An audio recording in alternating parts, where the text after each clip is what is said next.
కాలం శక్తి ఉగాది వెనకాల అసలు పరమార్థం ఏంటి? అసలు ఉగాది పండుగను ఎందుకు జరుపుకుంటాం?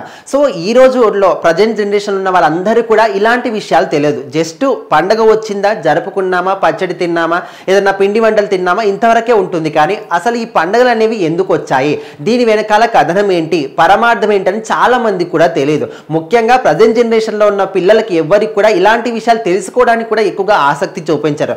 కాకపోతే ప్రతి ఒక్కరికి కూడా ఇలాంటి విషయాలు తెలియాలి. ఎందుకంటే కాలం కానీ, శక్తి కానీ, గమనం కానీ ప్రతి ఒక్కటి కూడా చాలా అంటే చాలా పవర్ఫుల్ అండ్ ఇంపార్టెంట్ కూడా. మనకు కాలం లేనిది ఏ ఒక్క పని కూడా సాగదు. అండ్ మన ఉగాది అంటే యుగానికి ఆది, అంటే యుగము అంటే మనకు సంస్కృత పదం నుంచి తెలుగులోకి ఉగాదిగా కూడా దీన్ని కన్వర్ట్ చేశారు. అయితే యుగానికి ఆదిగా ఈ రోజును కూడా పిలుచుకుంటూ ఉంటారు. ముఖ్యంగా మన ఈ యుగం అనేది ఈ రోజు నుంచే స్టార్ట్ అయిందని అంటారు. ఇంకొంతమంది ఏంటంటే ఈ రోజే శ్రీరాముడికి పట్టాభిషేకం జరిగిందని, అండ్ ఇంకొంతమంది ఏంటంటే కాలం కానీ, గమనం కానీ, మన శాస్త్రాలకు పుట్టుక ఈ రోజు జరిగిందని, ఇట్లా రకరకాల కథనాలు చెప్పుకుంటూ ఉంటారు. అండ్ ఇప్పుడు కాలం విషయానికి వస్తే కాలం ఎంత శక్తివంతమైందంటే మనము ఒక రోజంతా కూడా ఒకటే చోట కూర్చున్నా కాలం అయిపోతుంది. మనం ఎక్కడైనా తిరిగినా కూడా కాలం అయిపోతుంది. పోయిన కాలాన్ని మనం ఖచ్చితంగా తీసుకురాలేము. సో కాలం అనేది అంత శక్తివంతమైంది. ఎవరు కూడా దాన్ని తక్కువ అంచనా వేయొద్దు.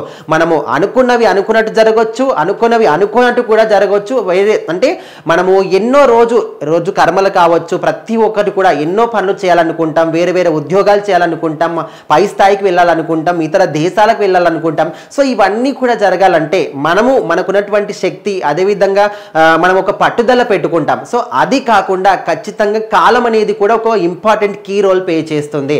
సో కాలం అనేది కూడా ఇంపార్టెంట్ ఒక కీ రోల్ని ప్లే చేస్తూ ఉంది. సో కాలం అనేది మనకు అనుగుణంగా లేకపోతే ఏది కూడా జరగదు. అండ్ ఇక్కడ మనం ఒక వ్యక్తి చనిపోయే స్టేజ్లో ఉంటే కాలం ఆగిపోతుందంటే అది ఆగిపోదు. మనిషి చనిపోయినా పుట్టినా ఖచ్చితంగా కాలం అనేది వెళ్తూనే ఉంటుంది. అండ్ ఇంకొకటి గమనం అంటే మన గ్రహాలన్నీ కూడా పరిభ్రమణం చెందడం, భూమి మాత్రం రిపీట్ సో భూమి తన చుట్టూ తను తిరుగుతూ సూర్యుని చుట్టూ తిరగడం కానీ, గ్రహాల్లో మార్పులు చేర్పులు రావడం కానీ, సో ఇదంతా కూడా గమనం వల్లనే మనకు రాత్రి పగలనేవి కూడా ఏర్పడుతూ ఉంటాయి. సో మొత్తానికి కాలం కానీ, గమనం కానీ దీని వెనకాల ఇంత పరమార్థం అనమాట. సో ఇవన్నీ కూడా అర్థం చేసుకుంటూనే ప్రజెంట్ జనరేషన్లో ఇప్పుడు మనకు టైం కానీ ప్రతి ఒక్క గంటకి 1 అయిందని 2 అయిందని మనకి ఏ విధంగా తెలుస్తుంది? ఇప్పుడంటే మనకు వాచ్లు ఉన్నాయి, ఇవన్నీ కూడా ఉన్నాయి. కాకపోతే అప్పట్లో మన పూర్వీకుల జనరేషన్ లో వాళ్ళకు టైంలు కానీ, వాచ్లు కానీ ఏవీ లేనప్పుడు వాళ్ళు టైంని ఏ విధంగా కనుగొన్నారో, మన ఇంటి ముందున్నటువంటి నీడను అనుగుణంగా తీసుకొని వాళ్ళు కాలాన్ని కనుగొన్నారు.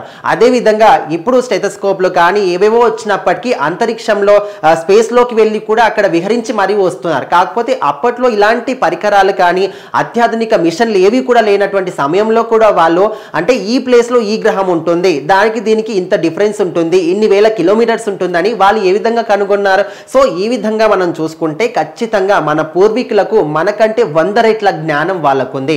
ఆ జ్ఞానాన్ని అంతటినీ కూడా మనకు గ్రంథాల రూపంలో, తాళపత్ర గ్రంథాల్లో వాళ్ళు సో వాళ్ళకున్నటువంటి జ్ఞానాన్ని మొత్తాన్ని కూడా తాళపత్ర గ్రంథాలు కానీ ఇందులో వాళ్ళు పెట్టినప్పటికీ కూడా వాటి కాలక్రమేణా అవి వస్తూ అంటే చెదలు తినడం కానీ, లేకపోతే వాటిని కొంతమంది ధ్వంసం చేయడం కానీ, ఇలాంటివన్నీ కూడా చూసాం.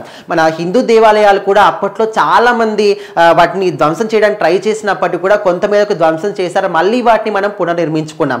సో ఈ విధంగా అప్పటినటువంటి పరిజ్ఞానం కావచ్చు, ఇప్పుడున్న పరిజ్ఞానానికి ఇప్పుడు ఇంత మిషనరీ వచ్చింది, అత్యాధునికంగా ఎన్నో కనుగొంటున్నాం. కాకపోతే ఇప్పటికన్నా అప్పుడు ఇంతకు మించి ఎక్కువగా 100 రెట్లు ఎక్కువగా వాళ్ళకు జ్ఞానం ఉండేది. సో ఇవన్నీ కూడా మన కాలానికి కానీ, మన జ్ఞానానికి ప్రతీకలుగా నిలుస్తూ ఉంటాయి. సో మొత్తానికైతే ఉగాది అంటే దీని వెనకాల మన యుగానికి ఆది అంటే రకరకాల కథనాలు ఉన్నాయి. సో దీని గురించి తెలియజేయడం, మన ముందు తరాలకు తెలియజేయడం ఖచ్చితంగా ఇంపార్టెంట్.